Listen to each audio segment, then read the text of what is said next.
네, 안녕하세요. 윤앤리 퍼블리싱의 윤민입니다. 오늘은 2017년 1월 27일 금요일입니다. 오늘 에피소드 시작하도록 하겠습니다. 네, 오늘은 신약 성경 섹션 두 번째 시간이 되겠습니다. 저희가 지난 시간에는 간단하게 이제 신약 성경의 이제 구성에 대해서 알아보았고요. 그리고 서기 325년에 있었던 그 니케아 공회의 내용에 대해서 살펴봤습니다. 그리고 이제 니케아 공회라는 것이 이제 그 당시 이제 기독교 세계, 기독교 세상 저쪽 서양 쪽 그쪽에 이제 여러 군데 이제 분포돼 있었던 이제 기독교 사제들을 이렇게 그 로마의 황제가 이제 한 자리에 이제 물러 모아서 이제 뭐 교리를 정하는 뭐 그런 작업을 했다. 뭐 그런 것을 말씀드렸었죠. 자, 그리고 그때 한 번으로 끝난 것이 아니라 그 이후에도 이제 꾸준히 정기적인 것은 아닙니다만은 그 필요할 때마다 이와 같은 형식으로 이제 기독교의 종교의 이제 지도자들을 이제 불러 모아가지고 계속 교리를 수정하고 새로운 교리를 만들어내고 뭐 그런 작업이 이제 꾸준히 진행되어 와서 오늘날의 뭐 기독교 교리가 이렇게 만들어졌다 뭐 이런 얘기를 했습니다. 그래서 이제 그 이런 회의를 할 때마다 이제 뜨거운 이슈가 되었었던 그 안건에 대해서 이제 사제들끼리 이제 토론을 하고 그리고 어떤 것은 뭐 공식적으로 채택하고 뭐 어떤 것은 이단으로 규정해서 버리고 뭐 이런 여러 가지 작업들이 있었다고 말씀을 드렸어요. 자, 그리고 이제 이것은 이제 사람들이 한 것이기 때문에 뭐 솔직히 말해서 어떤 의도, 어떤 뭐 예를 들어서 정치적인 뭐 의도가 있었을 수도 있고 뭐 이런 것에 따라서 뭐 영향도 받았을 것이다. 뭐 이런 얘기도 말씀을 드렸습니다. 자, 오늘은 그 두 번째 시간으로 이제 복음서에 대한 이야기 그리고 실제로 우리에게 많이 익숙한 오늘날 현대 성경의 근간이 되고 있는 이제 킹 제임스 성경과 관련된 이야기를 한번 진행해 보도록 하겠습니다. 자, 그럼 지금부터 진도를 나가겠습니다. 우선 그 이미지부터 보실까요? 자, 이거 맨 위에 읽어보시면은 The Holy Gospels of our Lord Jesus Christ라고 되어 있습니다. 여기서 Holy Gospel이라고 되어 있죠. 가스펠이라는 것은 이제 복음서를 말하는 겁니다. 이제 신약 성경의 대표적인 책이라 할 수 있는 네 권의 복음서. 네, 그리고 그것을 이제 형상화한 이미지입니다. 저에게 이제 많이 익숙한 것이죠. 그 4대 예전에 저희가 그 에스겔의 비전이었나요? 네, 에스겔의 비전 다룰 때 그 에스겔의 비전에 등장했었던 뭐 전차라든지 그리고 그 전차 위에 앉아 있는 어떤 존재 뭐 이런 얘기들을 많이 했었는데 그 전차를 지탱하고 있는 이제 네 명의 케루빔 네 명의 케루빔이 이제 4대 원소를 상징한다라고 말씀드렸었습니다. 자, 그리고 그 4대 원소를 상징하는 이제 동물들이 있었죠. 물론 이제 한 명은 인간이지만 그래서 여기 지금 보시면은 왼쪽 위에 사람의 형상이 있고 그 오른쪽에 독수리 그다음 황소, 사자 이런 것들이 이제 별자리에서 이제 나온 것들이고요. 이들이 4대 원소를 상징하고 동시에 신약 성경에서는 네 명의 복음서 저자를 상징합니다. 자, 그리고 이제 네 명의 케루빔이 그 전차를 지탱했던 것과 마찬가지로 이 네 명의 복음서 저자들이 지탱하고 있는 것이 바로 이 중간에 있는 제5원소, 다시 말해 예수 그리스도가 되는 것이죠. 이와 같은 심볼리즘이 뭐 기독교에서 굉장히 많이 쓰인다라는 말씀을 드렸습니다. 실제로 여기 아래 제목을 봐도 The Four Gospels Narrated by Reverend Anthony D. Ward. 그 앤서니 워드라는 레버런드 목사라는 뜻이죠. 목사가 나레이션을 하는 그 4대 복음서 뭐 이런 식으로 제목이 되어 있는데 표지가 완전히 이런 옛날 그 고대 전통에서 비롯된 고대 신비주의 전통에서 비롯된 이미지를 이제 쓰고 있다는 점이 이제 흥미롭습니다. 자, 그러면 본문을 한번 읽어보겠습니다.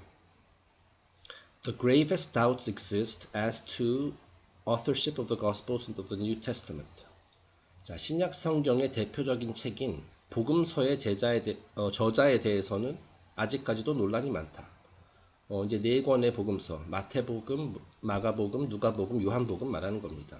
자, 근데 이제 복음서의 그 제목에 저자가 다 들어가 있잖아요. 그죠? 마태복음이니까 뭐 마태가 쓴 거겠죠. 그 다음에, 그러니까 매튜, 마가복음은 마크, 마가, 뭐 마르코, 뭐 이런 식으로 표현합니다만은 다 이렇게 그래서 이제 일반인들이 생각하기에는 이 책은 당연히 뭐 요한이 썼겠구나, 이거는 마태가 썼겠구나, 뭐 이렇게 생각하는데 사실은 그게 좀 그 나중에 다음 문장에서 나옵니다만은 나중에 이렇게 갖다 붙인 거거든요. 이 복음서에는 마태가 쓴 것으로 하자. 이 복음서는 뭐 요한이 쓴 것으로 하자. 이런 식으로 이제 붙였다는 거죠.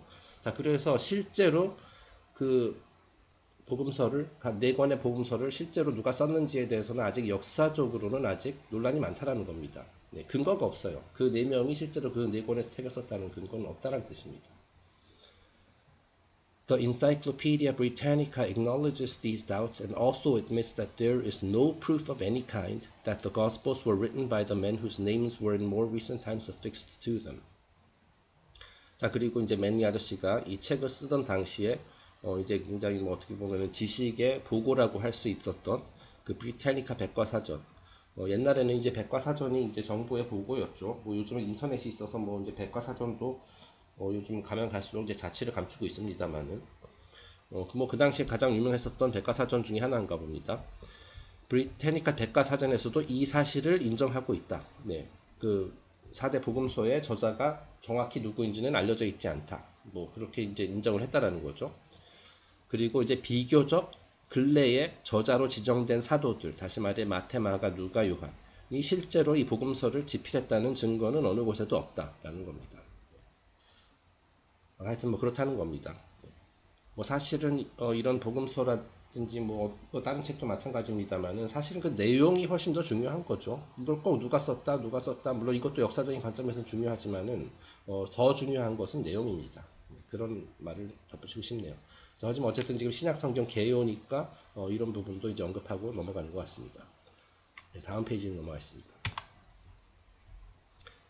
이제 왼쪽에 있는 이미지가 아마 그 초기 킹 제임스 바이블, 이게 그 뭐 제임스 1세 국왕 시절에 이제 편찬된 현대판 성경이죠. 그리고 오늘날 현대 성경의 이제 베이스라고 할 수 있는, 근간이라 할 수 있는 그런 책이 되겠습니다. 아마 그것의 초판인 것으로 제가 그때 그렇게 검색을 해가지고 넣은 이미지였던 걸 기억합니다. 이제 막 이런 거 하나 있었으면 좋겠네요. 엄청나게 비싸겠죠? 네.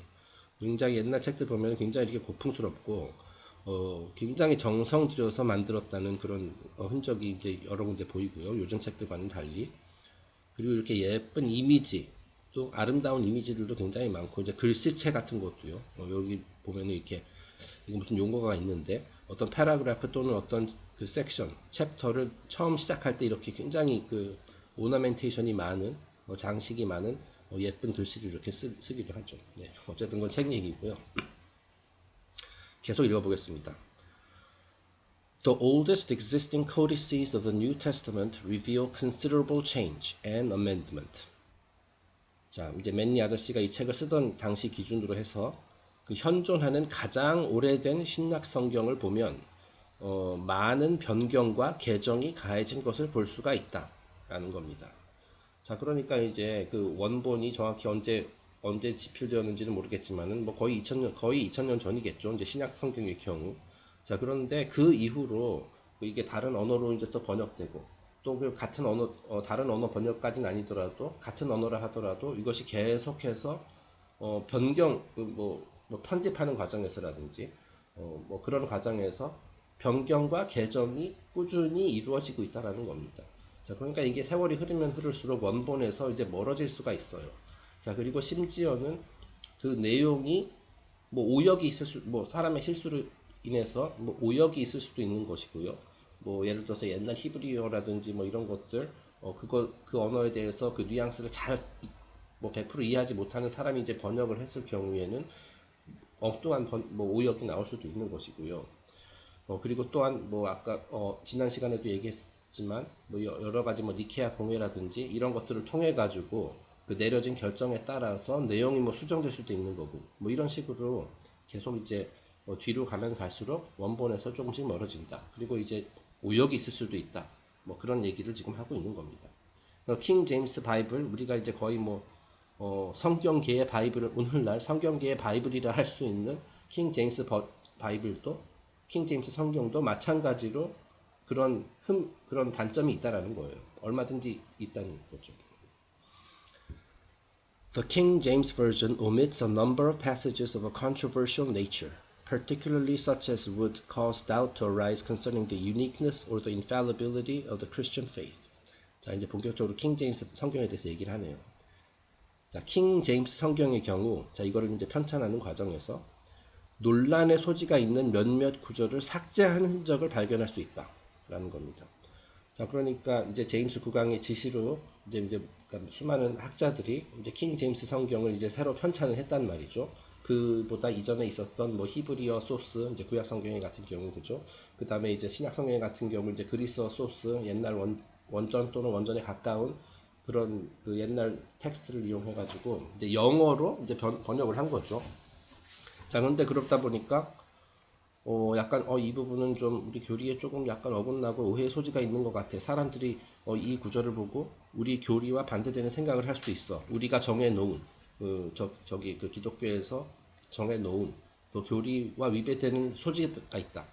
네, 그런 것들은 그처럼 논란의 소지가 있는 것들은 그런 구절들을 삭제한 흔적도 발견할 수 있다는 거예요. 자, 그러니까 이제 단순 변경뿐만이 아니라 이제 삭제도 있는 거죠. 그리고 그 대표적으로 얘가 매니아 씨가 예를 이렇게 들습니다. 기독교 교리의 독특함과 완전 무결함에 대해 의혹이 제기될 수 있을 법한 구절들은 빼버렸다는 거예요. 네. 이 구절을 만약에 그대로 두면은 이게 기독교가 아주 독창적인 종교는 아니구나 라는 생각을 읽는 사람이 할 수도 있다라는 거죠. 자, 그런 거는 뺀다는 거죠. 자, 그리고 약간이라도 어쨌든 흠집이 날 수 있는 그런 내용들은 다 뺐다라는 거예요. The King James Bible was published first in 1611 under the patronage of James I of England. 네, 그리고 제임스 1세 국왕이 이제 지시하에 1611년에 처음으로 이제 편찬이 되었다. 처음으로 출간이 되었다라는 얘기입니다. The actual translations were made by a number of scholars from leading universities. They were elderly men, many of whom died before the book of Psalms was reached.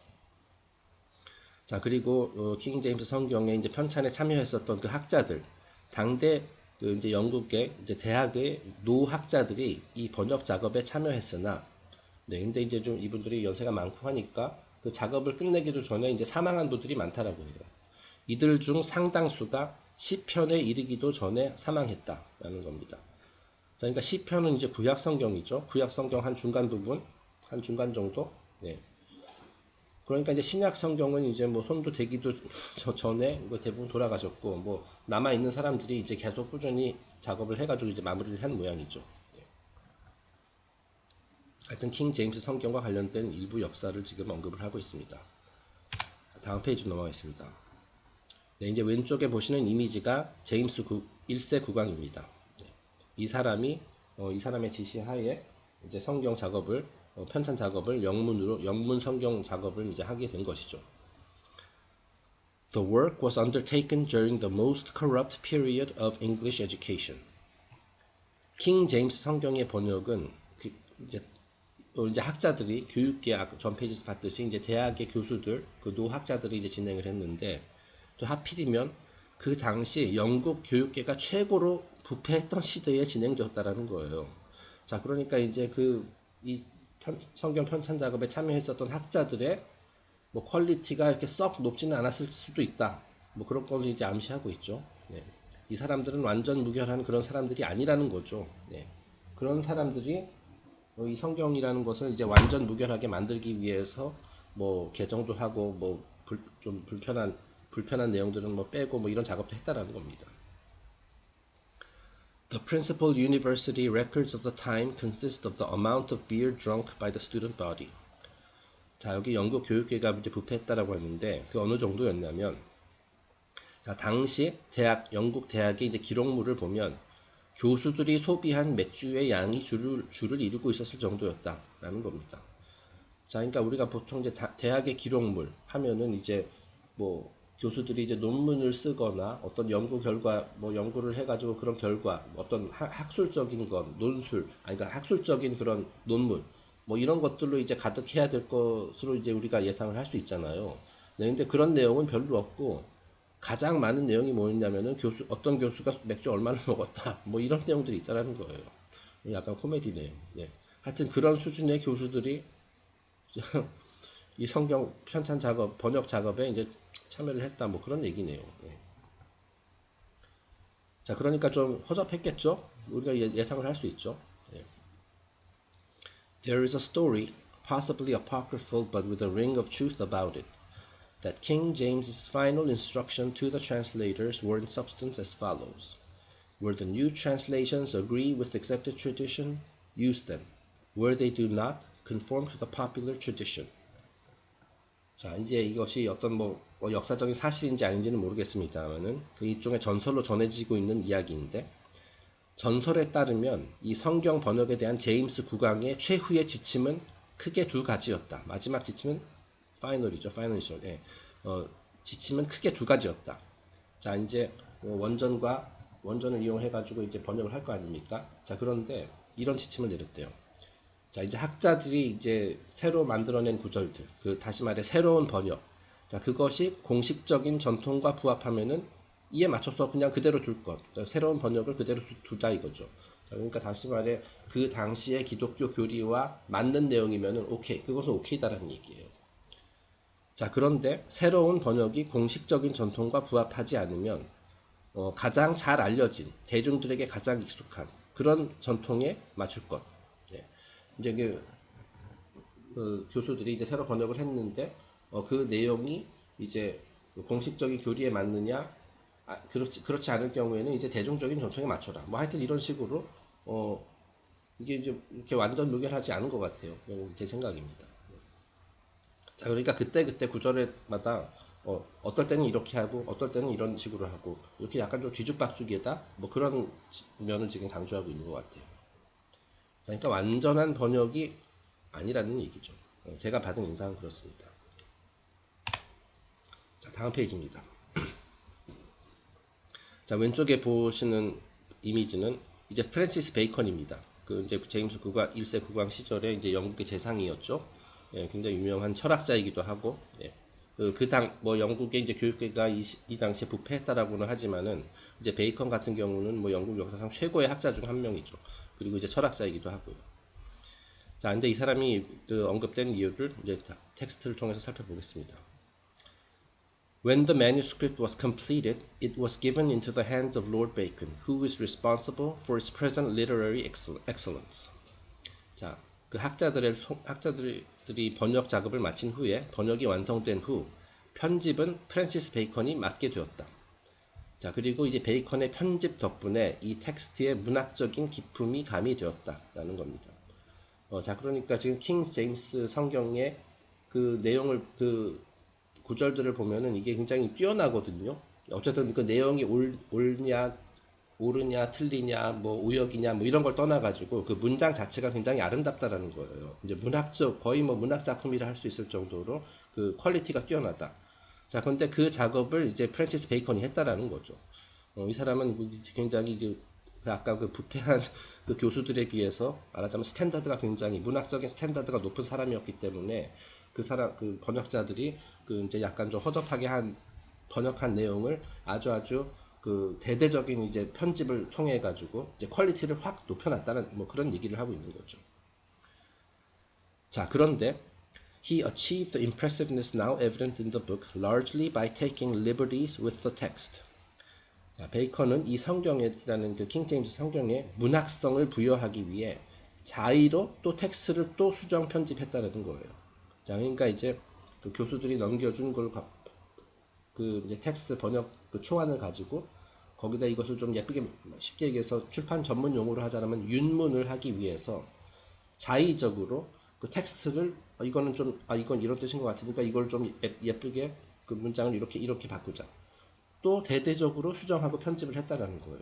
자, 그러니까 이제 원래 번역 작업이라는 게 그래요. 이제 그 번역을 이제 뭐 저도 이제 그런 일을 하고 있습니다만은 출판사도 운영하고 제가 번역 작업도 많이 하고 있습니다만은 그 원문 다른 언어 하나의 언어에서 다른 언어로 그 뉘앙스를 전부 다 살리기가 좀 굉장히 어렵기도 하고 뭐 단어도 뭐 용어 선택하는 데서도 뭐 어려움이 많고 뭐 그렇단 말이죠. 이제 베이컨 같은 경우는 이제 뭐 그런 실력이 뛰어났습니다만은 그래도 어쨌든 그 과정에서 또 한 번의 어쨌든 수정 또는 개정 작업이 있었다라는 거죠. 뭐 의도하진 않았더라도 그죠? 원본 번역이 굉장히 허접하니까 베이컨이 그거에 맞춰서 이제 또 윤문을 했을 경우에 이게 또 뭐 본의 아니게 또 의미가 또 달라지는 부분도 많이 있었을 수도 있다라는 얘기예요. 자, 그리고 이제 그래서 킹 제임스 성경이 영어로 만들어진 후에, 물론 이제 문학적으로 굉장히 뛰어난 레벨입니다만은, 뭐 예를 들어서 그것이 이제 또 우리 한글로 번역되고, 그죠? 그 과정에서 또 이런, 뭐 예를 들어서 우역이 뭐 의도하진 않았더라도 있을 수도 있는 것이고, 뭐 뉘앙스를 제대로 살리지 못한 뭐 그런 것도 있었을 것이고, 뭐 굉장히 그런 식으로 가면 갈수록 이제 원본에서 멀어진다라는 거죠. 가장 좋은 것은 원전을 읽는 거죠. 그 언어를 배워가지고. 네, 히브리어를 배워서, 뭐 예를 들어서. 하지만 그건 너무 어렵죠. 네. 그래서 그렇습니다. As a result, the Bible student is not justified in accepting the King James Version as an infallible production, or in believing that the divine dictates were revealed originally in the King's English. 자, 그래서 우리가 성경을 공부하는 사람, 성경을 공부하는 학생의 입장에서 우리가 항상 명심해야 할 것은, 자, 킹 제임스 성경을 완전 무결한 경전으로 여기서는 안 된다. 네, 이 킹 제임스 성경, 이것이 이제 뭐 성경계의 바이블이라고 알려져 있긴 합니다만은, 이 안에도 굉장히 오류투성일 수도 있다. 그런 가능성을 우리가 항상 그 염두에 둬야 한다는 거예요. 킹 제임스 성경도 굉장히 유명하지만 완전 무결한 경전은 아니다. 라는 걸 우리가 항상 기억해야 하고요. 또 신의 메시지가 영어의 형태로 인간에게 전달되었다는 착각에 빠져서는 안 된다. 그죠? 네, 신의 메시지가 신이 영어로 이렇게 딱 성경을 이렇게 쓰도록 한 거 아니라는 거예요. 신의 메시지가. 뭐 구약 성경 같은 경우는 그나마 히브리어인 거고 신약 성경은 그리스어. 그쪽이 더 원전이라는 거예요. 그러니까 영어 성경도 번역을 거듭해가지고 탄생한 것이 이제 영어 성경이라는 얘기예요. 그것이 이제 우리가 잘 알고 있는 킹 제임스 성경인 것이고요. 이 점을 항상 염두에 두어야 하고, 맨니 아저씨도 자 이런 점들을 염두에 두고선 저희가 지금 다루고 있는 이 책에서도 이제 다른 소스, 구약 성경 같은 경우 이제 뭐 탈무드도 참고하고 카발라 경전도 참고하고, 그래서 조금 더 정확한 의미를 파악하기 위해서 많은 노력을 했었고요. 그리고 실제로 몇몇 오역 같은 것들, 그런 것들도 이제 지적을 한 적이 있었죠. 네, 그렇습니다. 우리가 이제 성경뿐만 아니라 모든 경전이 다 마찬가지겠죠. 네, 그런 것들을 공부함에 있어서 항상 유념해야 된다는 거. 수많은 번역, 개정, 편집 이런 것들을 통해서 의미가 조금씩 바뀌었을 수도 있다라는 점. 참 아쉬운 일이지만은 뭐 어쩔 수 없는 거죠. 네, 그 다음 페이지는 유머입니다. 네, 프랜시스 베이컨 얘기가 나와가지고 제가 예전에 인터넷에서 봤었던 어떤 유머가 떠올라가지고 여기 한번 옮겨봤습니다.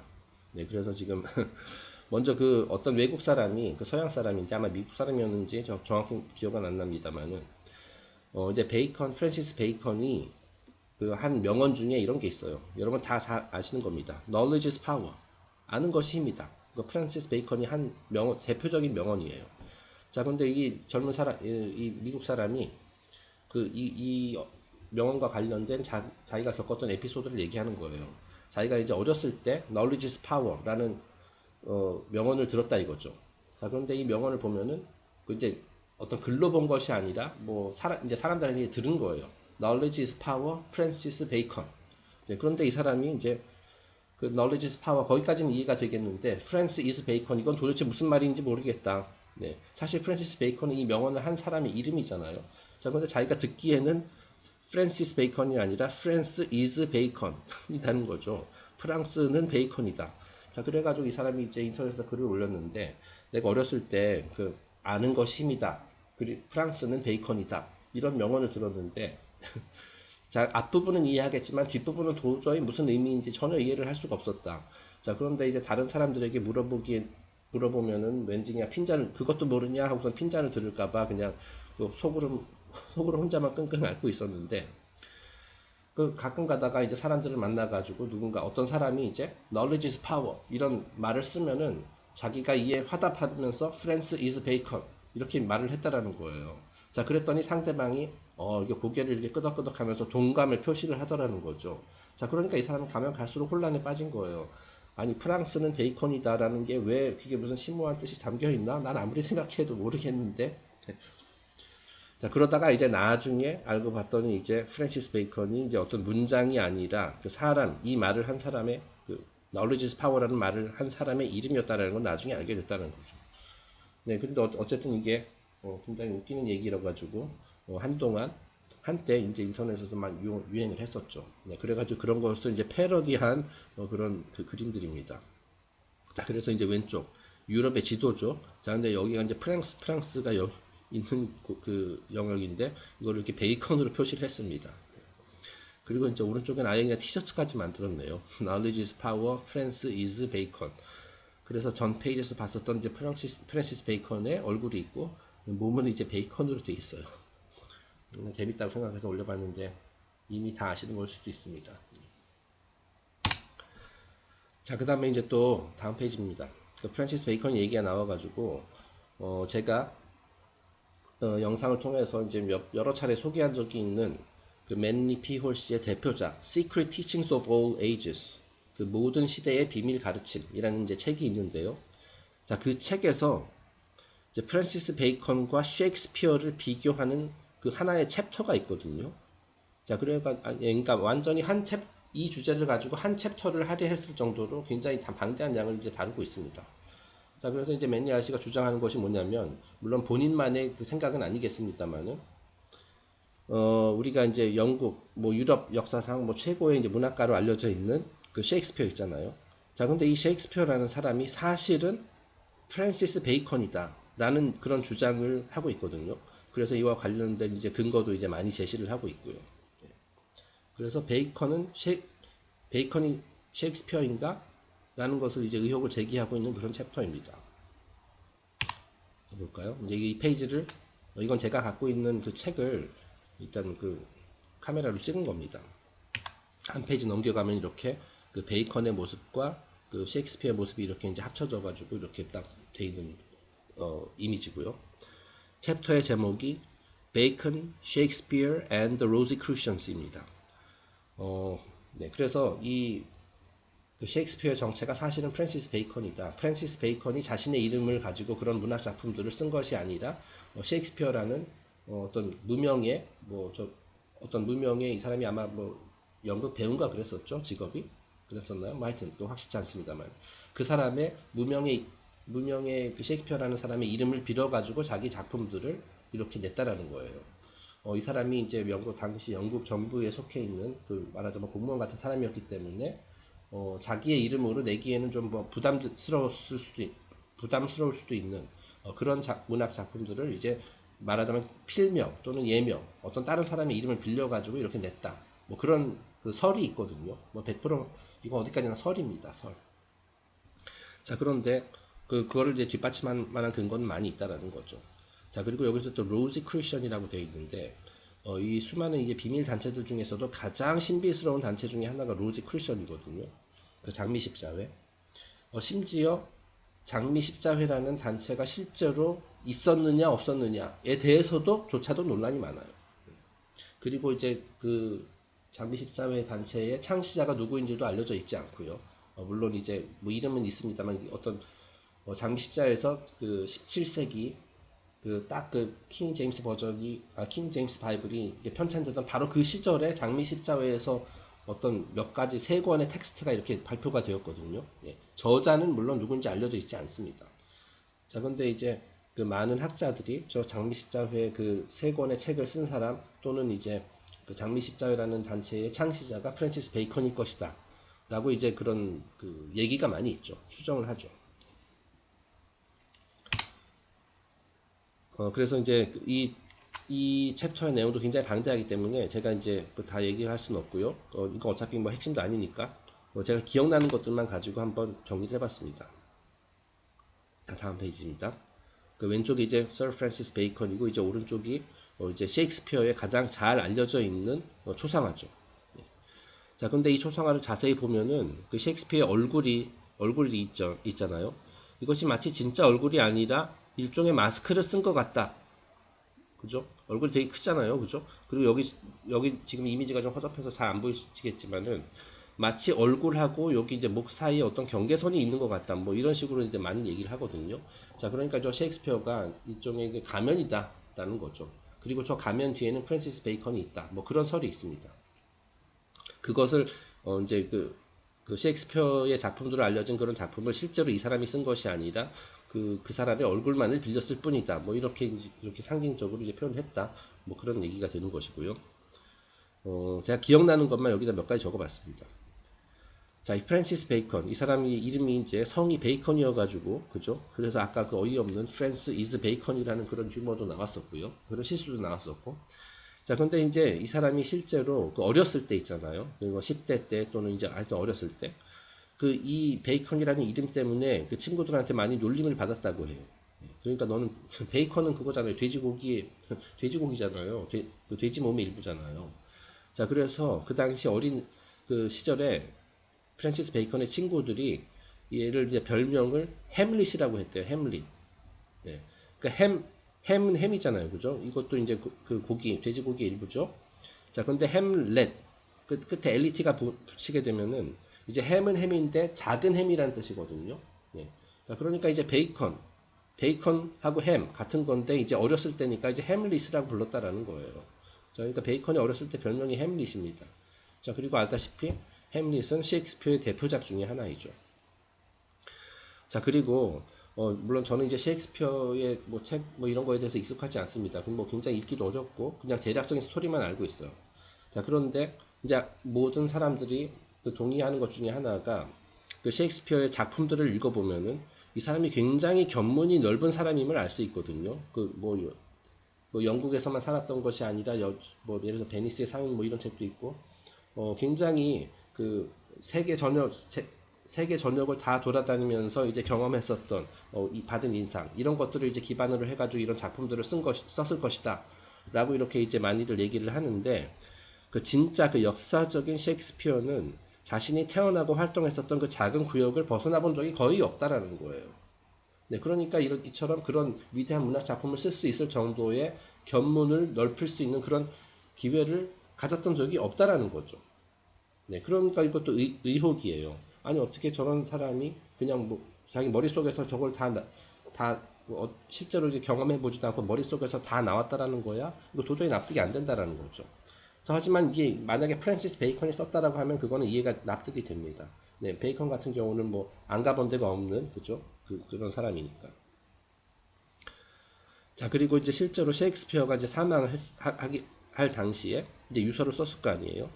근데 셰익스피어의 유서에는 그 자신의 그 수많은 그 문학 작품에 대한 언급이 단 한마디도 없다라는 거예요.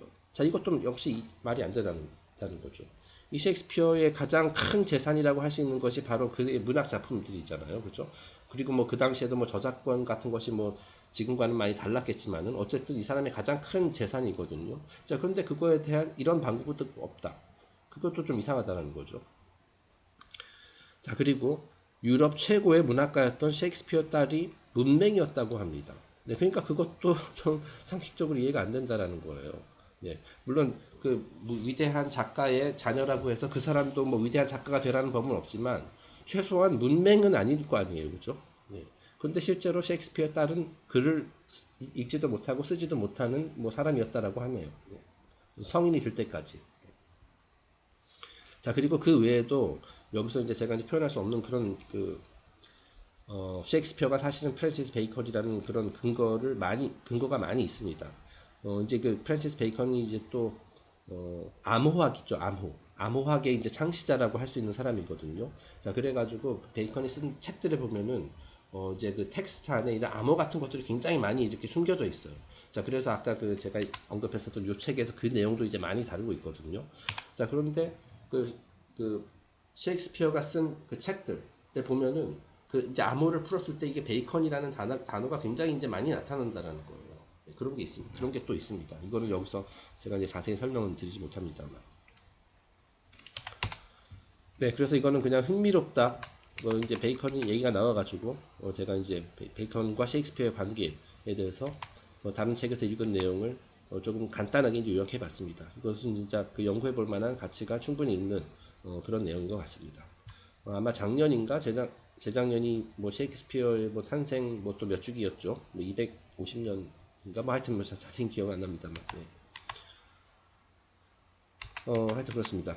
그래서 이제 오늘 영상은 네, 여기서 마치도록 하고요. 다음 시간에 또 찾아뵙겠습니다. 계속해서 아마 다음 시간에 신약 성경 개요를 마치게 될 것 같습니다. 그러면 들어주셔서 감사합니다.